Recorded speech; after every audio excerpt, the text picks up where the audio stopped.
La présente communication vous a été présentée par Cherif Benadji, professeur à la faculté de droit d'Alger, membre du Conseil national de déontologie et d'éthique universitaire. Mais sa conception et sa réalisation sont le fruit d'un travail collectif réalisé sous l'égide de M. Abdelhafid Moukran, président du Conseil, ainsi que du professeur M. Grienne de la faculté de médecine d'Alger. La présente intervention est intitulée Déontologie et éthique universitaire, l'accompagnement par des outils numériques. C'est à la faveur de l'ouverture de l'année universitaire 2019-2020 qui s'est déroulée à Oran le 14 octobre 2019 que fut installé officiellement le Conseil national d'éthique et de déontologie universitaire avec l'éminent professeur Nordine Rouali comme président et une composante renouvelée. Cet événement est intervenu dans un contexte qui mérite d'être rappelé, ne fût-ce que succinctement. En Algérie, l'heure est plus que jamais à la moralisation. Et cette exigence de moralisation, elle s'impose à tous les domaines. Pas un domaine ne devrait échapper à cette exigence. Le plan de la présentation est articulé autour de deux parties. La présentation de la charte 2020, puis la présentation des travaux numérisés des 3 conférences régionales universitaires. S'agissant de la première partie, donc qui porte sur la charte 2020, donc c'est dans ce contexte d'exigence de moralisation que le secteur de l'enseignement supérieur s'est attelé à redécouvrir la charte d'éthique et de déontologie dont il s'était doté il y a une dizaine d'années, en avril 2010, à l'initiative du Conseil national d'éthique et de déontologie de la profession universitaire, créé en juin 2004. La nécessité d'actualiser et d'enrichir cet important document est également dictée, en plus de l'exigence de la moralisation, par la volonté de hisser l'université algérienne au niveau des standards internationaux les plus exigeants, tant il est indiscutable qu'université et universelle procèdent de la même racine. Dans cette charte révisée, l'éthique est définie. Si on devait la définir d'un mot, l'éthique c'est l'ensemble des valeurs et des normes morales qui concernent le sujet et sa conscience. La déontologie, quant à elle a une visée pratique et elle entend définir pour une activité professionnelle donnée un socle commun de règles, de recommandations et de procédures. Le code de déontologie, c'est un code de bonne conduite finalement, qui définit une identité professionnelle. Dans cette charte actualisée, nous allons rencontrer 3 axes importants. Le premier concerne les fondements éthiques. Le deuxième, ce sont les règles déontologiques. Le troisième axe porte sur les fautes et les sanctions. Ces 3 axes sont complétés par des modèles d'engagement à respecter la charte. S'agissant des fondements éthiques, ils sont au nombre de 6, dans un ordre. Le premier de ces fondements est constitué par les libertés académiques. Elles sont citées en premier lieu parce qu'elles sont consacrées dans la Constitution. Elles font partie des libertés fondamentales. En second lieu, ce sont les franchises universitaires qui sont là également consacrées dans la loi d'orientation de l'enseignement supérieur.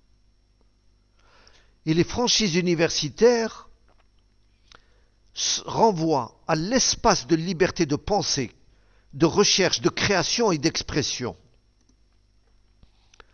En troisième position, nous retrouvons l'exigence de vérité scientifique, d'objectivité et d'esprit critique qui existe dans toutes les universités du monde. En quatrième position, c'est la responsabilité et la compétence. En cinquième position, c'est l'intégrité et l'honnêteté.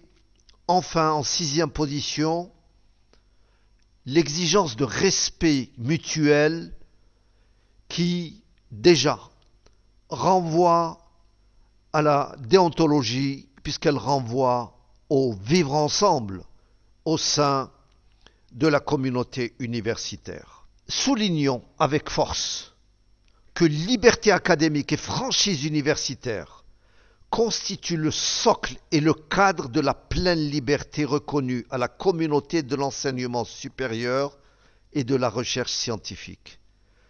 Mais toute liberté a des limites, et la présente charte, c'est une de ses fonctions fondamentales, c'est de baliser l'exercice de cette liberté et de rappeler à chacun des acteurs sa responsabilité.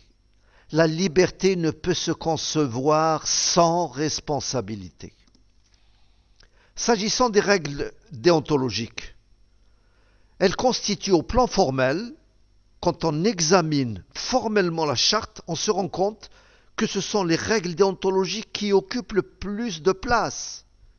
Donc l'essentiel de la charte est consacré aux règles déontologiques. C'est ce qui explique qu'au niveau du titre, par rapport à la charte de 2010, nous l'avons intitulée Charte de déontologie et d'éthique universitaire. De plus, la charte de 2020 par rapport à la charte de 2010, qui était restreinte à la profession universitaire, en un mot, aux professeurs, aux enseignants. La charte de 2020, elle se veut complète, elle tend à la complétude. Elle concerne les enseignants du secteur public et même les enseignants des établissements privés, puisque nous en avons. Les chercheurs, les étudiants, les personnels administratifs et même les cadres de la centrale et donc du ministère. Et donc, cette charte, elle rappelle les droits, les devoirs et les obligations. Enfin, la présente charte, elle a été enrichie et c'est une, comme on dit, une innovation. Elle comporte un troisième axe constitué des fautes et des sanctions. Les fautes et les sanctions, qui sont au nombre de 3. Pédagogique, administrative, pénale.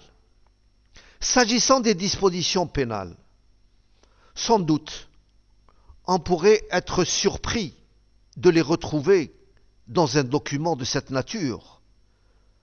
Parce que les dispositions pénales, en principe, relèvent de ce que l'on appelle la hard law, le droit dur, alors que les règles de l'éthique et de la déontologie relèvent traditionnellement de la soft law, ce que l'on appelle le droit souple, les règles souples qui viennent compléter le droit dur.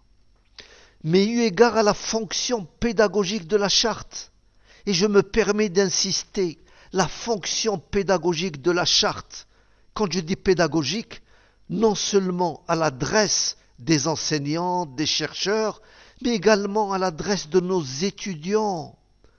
Ils sont là pour apprendre, mais également apprendre à respecter leurs devoirs et leurs obligations. Ce rappel des fautes et des sanctions ne suffit pas. C'est pour cela que l'on a estimé nécessaire d'y adjoindre un engagement.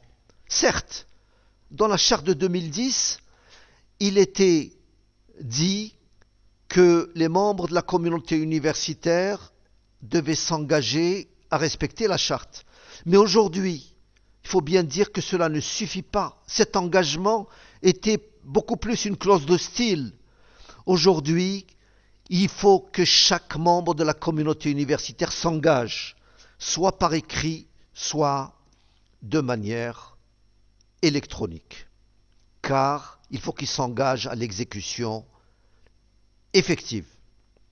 Autant dire, en résumé, que la charte, finalement, elle participe d'une démarche d'armement ou de réarmement éthique, moral et professionnel, pour mettre un terme et prévenir les dysfonctionnements qui peuvent intervenir ou qui ont pu gêner le fonctionnement de notre université.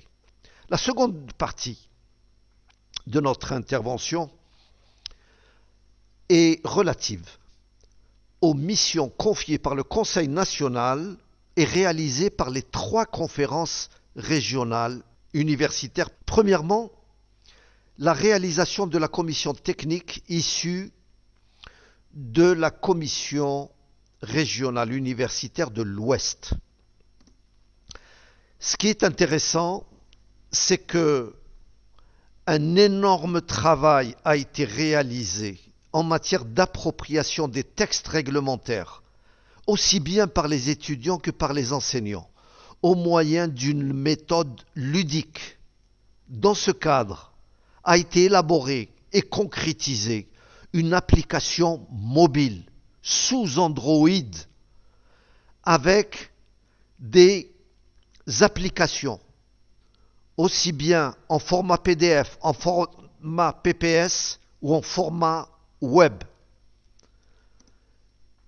S'agissant de la commission technique de la conférence régionale Centre, là, il leur a été demandé de concevoir et d'élaborer des cours en distanciel sur la déontologie et l'éthique, aussi bien à l'adresse des étudiants de première année de licence, toutes licences confondues. Et là, a été élaboré un cours sur les notions élémentaires de déontologie et d'éthique. De la même manière, un cours en 3e année de licence. Il est prévu également pour le master et même pour le doctorat. Enfin, les réalisations de la commission technique issue de la conférence régionale de l'Est. Là également, un énorme travail a été mis au point. Thème qui nous préoccupe, qui constitue une problématique difficile à laquelle se heurte notre université. C'est le phénomène du plagiat.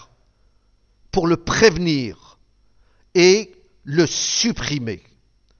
Là, la commission technique de la conférence régionale Est a mis au point, à l'instar de la commission régionale de l'Ouest, une application mobile sur Android qui permet une connaissance des règles devant prévenir et lutter contre le plagiat.